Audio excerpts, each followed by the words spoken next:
Clouds are dark, there's no sunshine. All I see is storms, and they just won't go away. Still on my knees, like every day, I look to. This week's lesson is entitled, God's Call to Mission. Now our memory text for this week comes from Isaiah 6 and 8.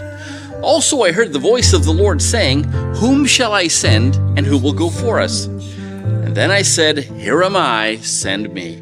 Our memory text for this week reminds us that all of us are called by God to do something for God.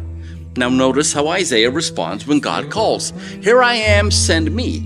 It's based on this one word, hinene. Here I am, I'm at your service. No complaints, no reservations, no terms or conditions, no limits or hesitations. Friend, you are called by God to do something for God. The question is, how will you respond? You see, your job as a Christian is to respond to your calling. Now here's the thing, everybody responds to the call of God. Now when I say everybody responds, that doesn't mean everybody accepts the call, well, like Isaiah did. Let me be clear.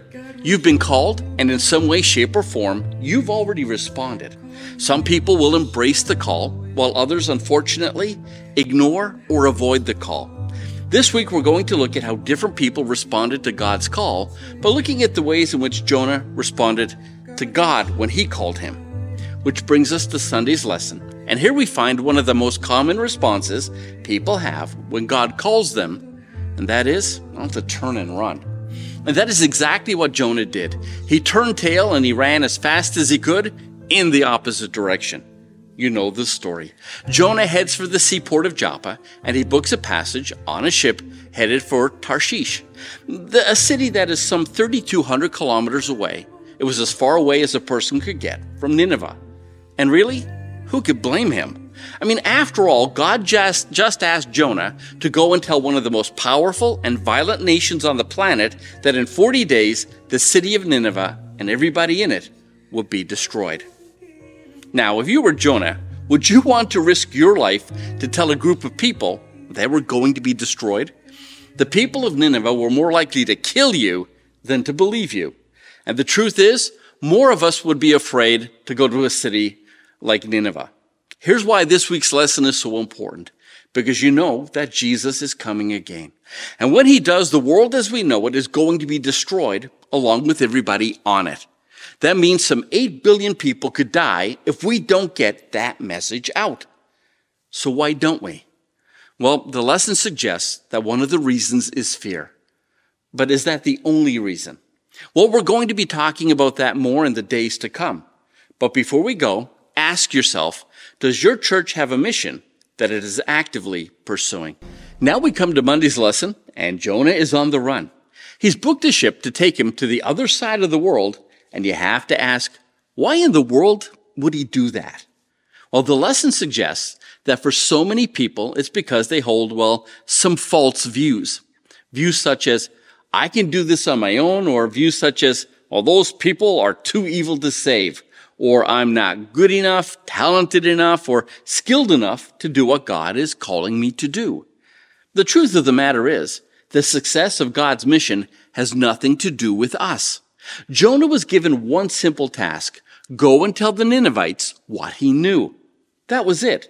He was not called to save them, change them, convert them, or convince them. That was not the mission. The mission was to go and tell. Now, we Seventh-day Adventists have the same mission.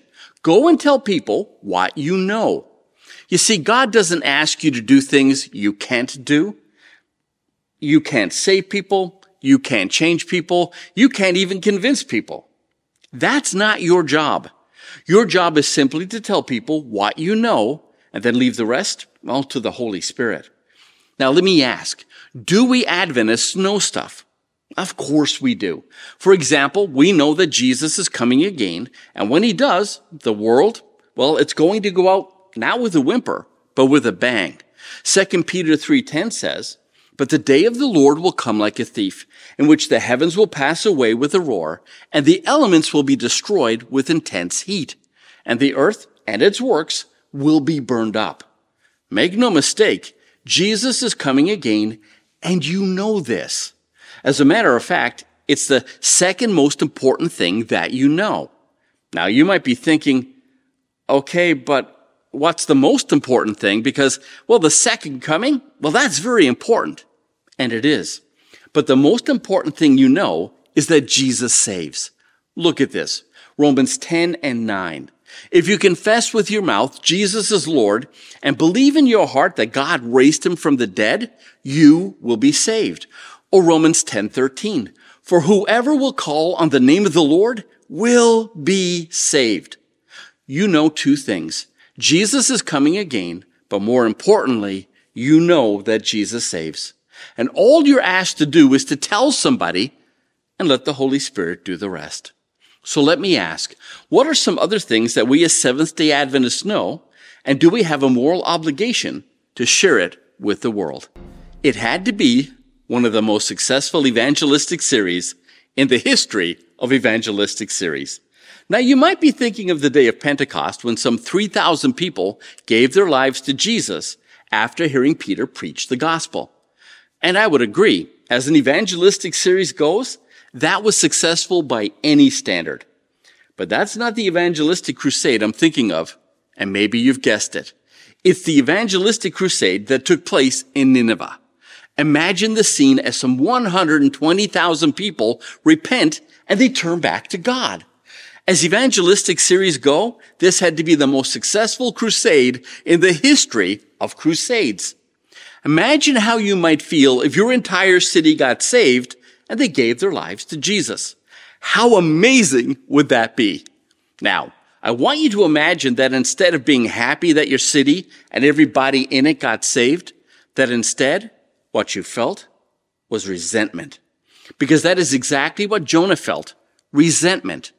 And this brings us to another reason the lesson gives as to why some people don't want to share what they know. Resentment. You see, there are times when people resent having to invest themselves in the work of saving others. And make no mistake, if you want to lead people to Jesus, you're going to have to invest yourself into doing just that. Invest yourself. Long gone are the days when you could just sit back and hand somebody a book or a pamphlet.